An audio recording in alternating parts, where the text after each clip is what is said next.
In March of this year, we started several thousand plants from seed. We had some of the healthiest seedlings we've ever seen, and our soil was looking amazing. But from the moment we started putting plants in the ground, things went horribly wrong. And it all happened because of one simple mistake 8 months ago. Ordinarily on this channel, we like to share tutorials, tips, and tricks for how to upgrade your garden game.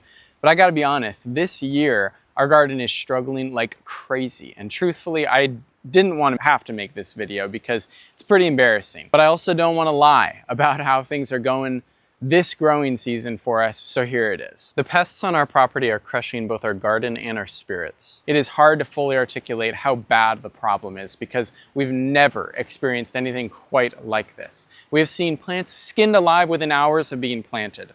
We'll plant in the morning, and by afternoon, it's a stem. Now, I know you're all dying to know what the pests are, and we do have a few ideas, one in particular, but in short, there seem to be a lot of different insects hard at work in our garden. Flea beetles, slugs, crickets, even ants and earwigs are some of our best guesses. These are pests that we've caught doing demolition so far, but when we began our frenzy to figure out what was happening, we came across one potential issue that stood out from the rest.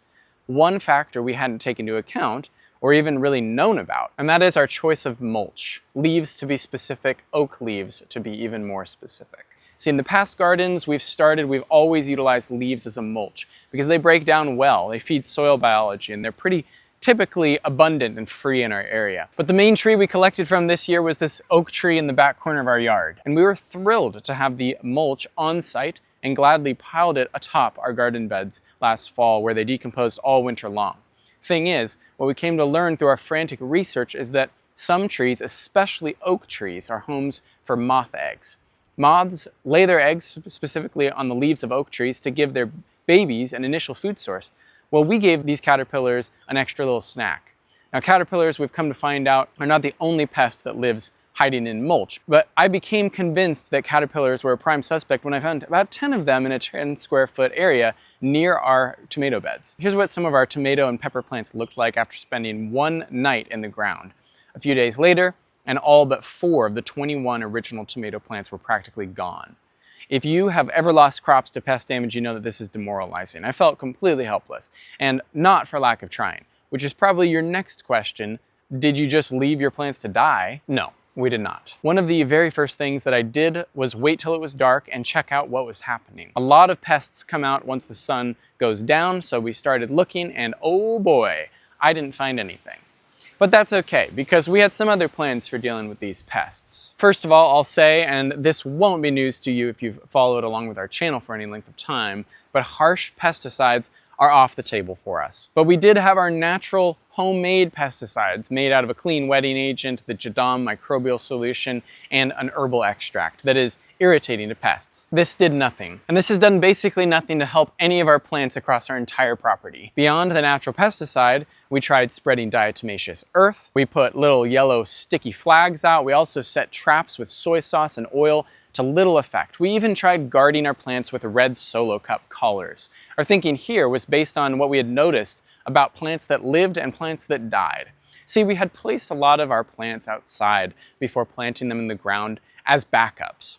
And any plant that stayed in a pot was safe. It was only until the plant touched the ground that it got harmed. For example, take a look at this tray of tomato plants. 2 of the plants fell over. It might have been the wind or a cat or our kids, but whereas the upright potted plants were untouched, the 2 that were touching the ground were on the midnight menu. So we thought, why not just try to protect our plants by planting them and slipping red solo cups over the top with the bottom cut out. Brilliant plan, flawless execution, worthless. It would take far too long to list out all the plants we lost, so I won't. But I'll just say we had high hopes for this garden. We've been able to get gardens off the ground in the past, like my parents' garden last year, which we built from scratch just last season. It's only in its 2nd season and it's thriving. So it was pretty sad seeing all of our precious babies die off, several dozen at a time. But we decided that there were still things that we could do. So here's what we did. We started by pulling the vast majority of the mulch off of our beds. And this goes against everything that we believe in regard to best practices, but we had to be sure, so we raked it all off and just gave it to our chickens to peck through. Also have held off planting for a little bit. Our thought here is that Three things would happen. One, our plants may grow a bit bigger and become less immediately susceptible to total annihilation. And two, caterpillars grow up and fly away eventually, right? Other pests also live on a cycle. It's possible we could wait out a bit of their cycle and come back when they weren't quite so hungry. And three, over time, nature balances itself out. So if we have an abundance of pests, it's only a matter of time before we start getting some beneficial predators moving in. We've also decided to just hang on to certain perennials that we had started from seed and keep them in pots indefinitely, so that we can eventually plant them for our next garden. Because the reality is, this is not our forever garden. We're only renting here, and we can't do everything that we want to do anyway on this property. The main thing we've been up to is starting more seeds. As the season progresses, we want to have succession plantings anyway. And the reality is, a whole season is just too long of a time to give up entirely. We each only have so many seasons for the rest of our lives, and as painful as it is, it's best to engage with the troubles as they come and choose to learn from them. We are still actively trying to discover what all of the pests in our yard actually are and where they're coming from, but we have a much better understanding of the dangers of oak leaves, for instance. In the future, we might even just play it safe and only use well-decomposed leaf mold for mulch, or even just save our leaves for composting, since hot composting gets the bugs kind of out of there. We will be very careful in the future regardless. One solution we have not yet tried is insect netting, and I know that that is one of the most effective ways to protect your crops from certain pests, especially flyers, so we'll be investing in some of that for the future. I'll also say that as the season has progressed, we have begun to see our plants take hold.